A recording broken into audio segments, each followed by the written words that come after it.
for their physical labor than they could earn for comparable work anywhere else on Earth. Consequently, Virginia City was crowded. Newcomers continued to arrive daily, and huts were erected hastily to house them under conditions that were far from satisfactory. But no one cared. The get-rich-quick fever covered a multitude of sins. Of the thousands of men who came to the Comstock Lode in the early 1860s, many were businessmen, gamblers, and speculators. Gentlemen in starched collars, stovepipe hats, and somber suits of wool stood shoulder to shoulder in the saloon with roughly clad miners, and they all stared at the rather heavily made-up young women who drifted into the bar. The establishment hired no hostesses, but a discreetly placed sign in the window proclaiming "Ladies Welcome" was a signal understood by everyone that women would be present to offer their services. There were a few decent, honorable, and law-abiding women in Virginia City, but they had a difficult time and rarely ventured out without an escort. There were so many brothels in town that no one could keep track of the number, and no one tried. The prostitutes, like everyone else, lived off the earnings of those who took the rich silver ore from the earth and refined it. Virginia City was a miner's paradise, and nothing was allowed to interfere either with the removal of silver from the earth or with the pleasures obtained by the men who worked so hard to remove it. The old miner drained his mug. "I reckon me and Eustace will each have one more for the road," he told the bartender, who silently handed him 2 more containers of beer. In the more sophisticated cities of the United States, in New York, Chicago, or San Francisco, for example, the sight of a burro drinking beer would have created a sensation, but Virginia City's motto was live and let live, and the residents behaved accordingly. A few people stared at the burro and shook their heads in wonder, but by and large the patrons of the bar minded their own business. Few of them noticed the old miner as he staggered out into the street, followed by Eustace, who wove amiably from side to side.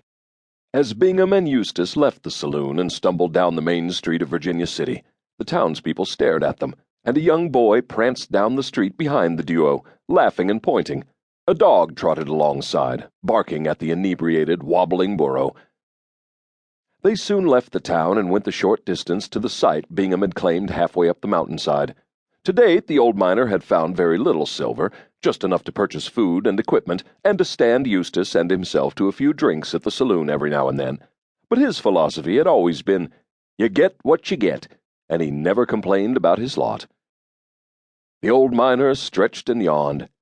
I think it's time to take me a little siesta," he said to Eustace, and wrapping himself in his blankets, which had been piled next to a burnt-out campfire, he lay on the ground and fell fast asleep.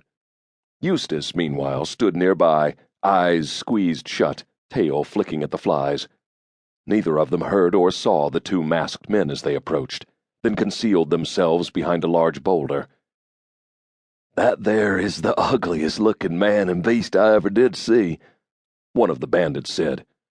"'Tain't likely there be anything more than a pint of liquor and some chewing tobacco in that burro's saddlebag." His partner responded, "Maybe, maybe not. You never know with these old coots. I say we go and investigate. We got nothing to lose, and if we only find a bottle, I ain't had a drink all day." The 2 men approached stealthily, though they could have cursed and shouted for all Bingham would have heard. But Eustace had become suddenly alert, his ears pricking up at the sound of footsteps behind him. Just as the 2 masked men came up to the burro and snatched the saddlebags, Eustace went into action. He brayed loudly, managing to waken the old miner, and kicked his hind legs into the air, knocking one of the bandits off his feet and causing the other man to run. Meanwhile, Bingham had sprung into action. Grabbing his beat-up rifle, he aimed it at the 2 startled men. "Now you just drop that there saddlebag," he said to the bandit who had attempted to flee. "Otherwise I'll put some metal in you, and I don't mean silver." The masked man quickly complied as his partner scrambled to his feet. "You wouldn't have found much in them there bags anyway," Bingham said, holding the rifle tightly with both hands, his eyes squinting down the gun sight. "There's only a pint of whiskey, but it belongs to Eustace and me, and we don't take kindly to people stealing our liquor, do we, Eustace?" The burro brayed. "Now, if you don't want Eustace here to do any more kicking, I'd advise you both to clear out and stay out." With this, Eustace once again launched his hind legs into the air, baring his teeth and braying angrily.